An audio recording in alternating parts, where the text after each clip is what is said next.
Hey, so I'm Doug Stenslick. This is Randy Young. We're from Cripple Creek Backcountry. Hello everybody. So today we are looking at the Backland Carbon from Atomic. And Doug, I know that you got a chance to get out and ski this boot a bunch last season. Can you tell me about some of the features on the boot? Yeah, so this boot's new for 2015. Like Randy said, I got a little bit of a sneak peek of it. My boot's actually right over there in the corner.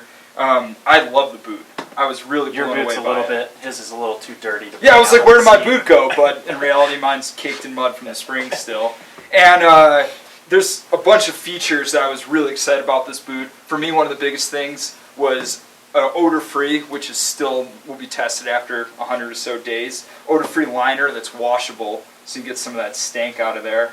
Yeah, and you can see, like, if you look at the bottom of this liner as well as along the top here, it's all breathable foam. Yeah, with the idea that as your foot sweats, it has some place to go. It's more breathable, so when you're going uphill, it's not going to be freezing on the downhill. The buckle system is really cool on it. It's one buckle on the lower foot, one buckle on the cuff, but it really gives you secure feeling.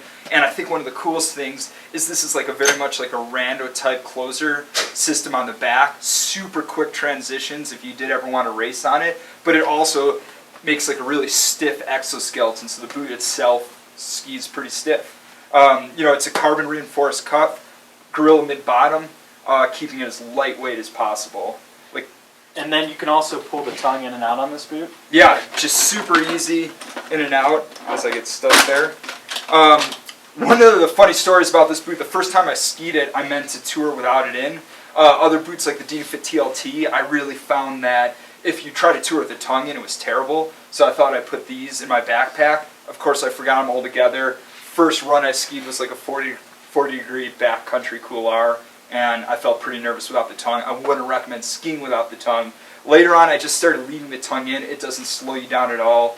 You still get a full, like 74 degree articulation range, which is more than your ankle naturally is.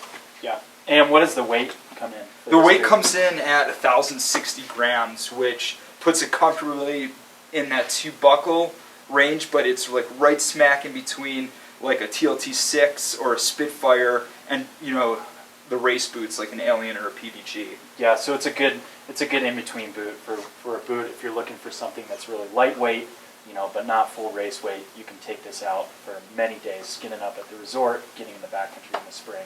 Yeah, and I was able to try both. I skied it actually with a DPS Whaler 99 in the resort at Aspen Highlands. It did really well pushing a bigger ski. I also got a lot of long, like kind of cross-country tours, really testing that range. And I skied some pretty steep couloirs in it and felt confident that it's a good boot.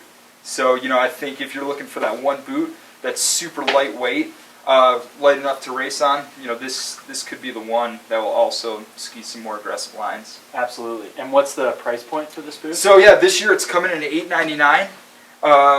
Available only in full sizes, which I really like that they did that, because one of the coolest features that actually I never put myself through, but you did, is it's one of the first fully heat moldable shells we've seen so far. Yeah, and they call that feature memory fit.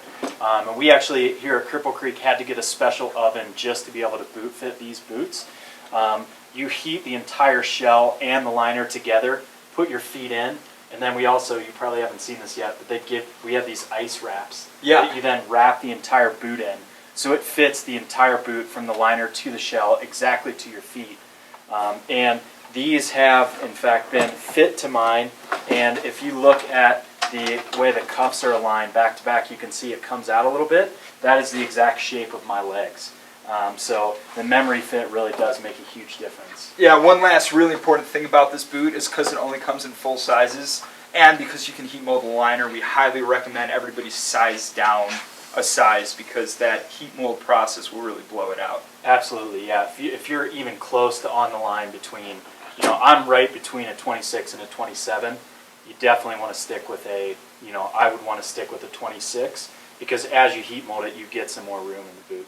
So yeah, the Atomic Backland Carbon Light Boot, new for the fall of 2015.